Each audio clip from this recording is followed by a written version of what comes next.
Salut les amis, bonjour, bonjour, bonjour. J'ai ici une Mégane 2014, 1,6 litre DCI, 130 chevaux, quad moteur R9M 412. Et sur cette Renault Mégane, je suis en train d'enlever le turbo. Donc, j'ai enlevé le capot. C'est la première fois que je le fais. Donc, peut-être il y a des gens qui font différent de moi. Moi, je tente de faire comme ça. Pour le moment, ça marche. J'ai enlevé le capot. Ici, j'ai apporté la droite de côté pour avoir la place. Et le matériel, il est là, de côté supérieur. J'ai enlevé ici la droite qui va là-bas. J'ai séparé ici les choses. Le vis là-bas pour desserrer. J'ai enlevé ici le support moteur et j'ai décalé le moteur tout avant. Voilà. Pour avoir place pour arriver le vis là-bas.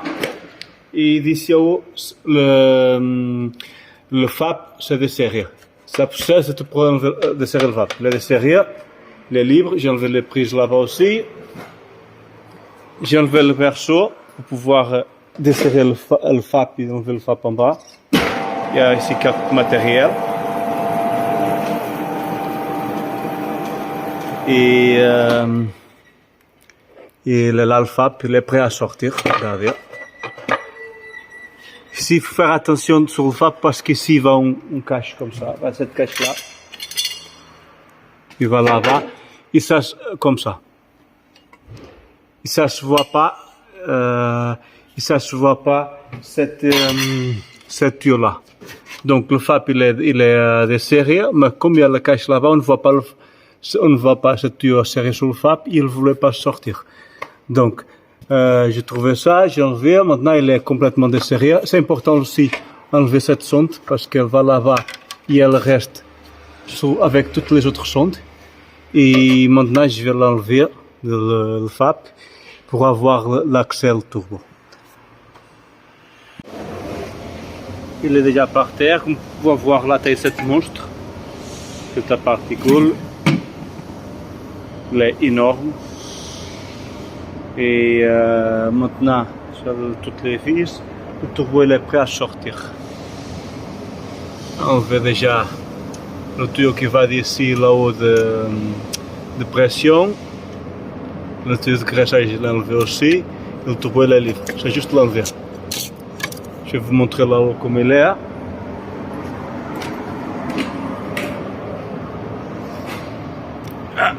J'ai enlevé la tôle qui va ici pour arriver à le vis là-bas. Et il est prêt à sortir. C'est juste le faire comme ça et le faire monter. Avec une manche ça va être compliqué. Mais ça y est, il est prêt à sortir et c'est bon.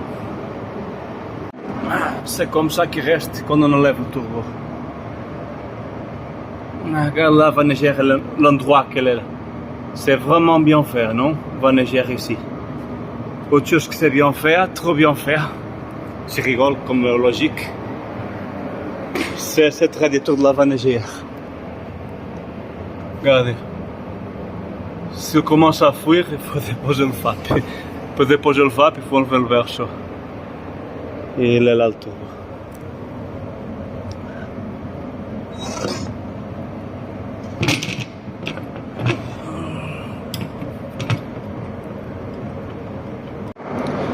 Et c'est ça, avec le turbo, il m'a donné cette joint là. Et qu'est-ce qui arrive sur cette modèle? J'essaie d'enlever le joint là-bas. Mais si on regarde bien, je ne savais pas, maintenant je le sais. Cette joint, elle vient avec cette tôle là. Donc ça, c'est pas pour enlever comme je fais. Je l'ai enlevé, mais il faut que je commande maintenant cette tôle complète. Parce que le joint vient dessous, collé. Je sais pas si vous arrivez à voir. Moi, pour l'enlever, je l'abîme bien. Carrément. Regardez bien là-bas en bas.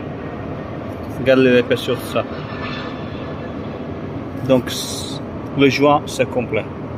Je ne peux pas monter cette turbo avec cette joint sur ça parce que c'est trop de risque. Je ne vais pas le faire. Je vais commander le... Ça y est, j'ai reçu le nouvel joint.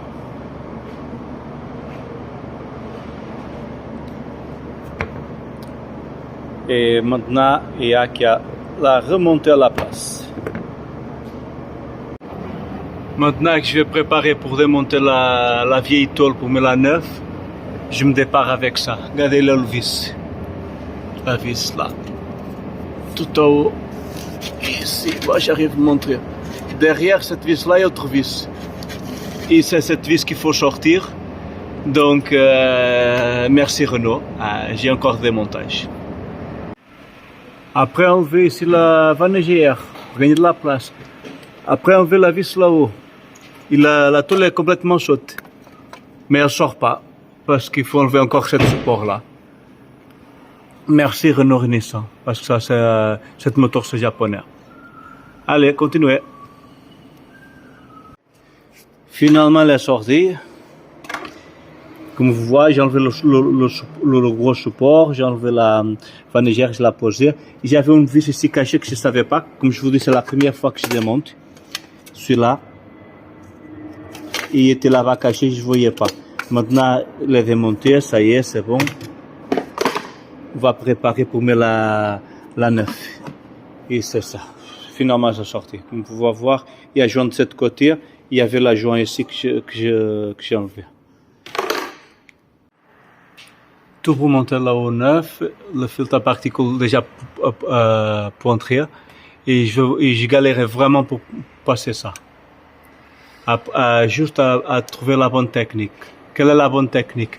On met les vis là-haut sur la série, une pointe et une colle, le filtre à particules à place. Comme ça, le filtre à particules peut bouger. Parce que les vis là-bas sont pas rondes. Comme elles sont pas rondes, on peut le serrer, il fait ça. Qu'est-ce que j'ai fait? J'ai pensé tout là-bas, j'ai mis ça comme ça, et après, la pièce qui va là-bas, c'est là. Je l'ai montée de manière à le choper celle-là. Elles vont faire comme ça, une sur l'autre. Une comme ça, et une comme ça. Quand j'ai réussi à le choper, j'ai poussé ça vers bas, et ça se levait automatiquement. Et cette côté, elle fait la même chose. J'ai monté ça, après j'essaie de le choper avec l'autre, vers haut. Quand je senti que c'est chopé, j'ai poussé cela et elle a la place. Après, j'ai mis ça. Qu'est-ce que je vais faire maintenant? Maintenant, je pousse le filtre à particules à la place, comme vous voyez. Regarde, qu'est-ce qu'il fait? Tac, tac. Et là-haut, il peut bouger. Tu vois? Parce que les vis sont rayées. Oh, il a sorti sa place, c'est là. Il faut que je la remette. Et il faut que je la fais comme ça pour la remettre à la place. Et après ça, je vais resserrer tout et c'est bon. En bas, tout est serré. Tout avec reste cuivre. Et là-haut, la sonde avec reste cuivre. Et maintenant, c'est l'heure de mettre le verso.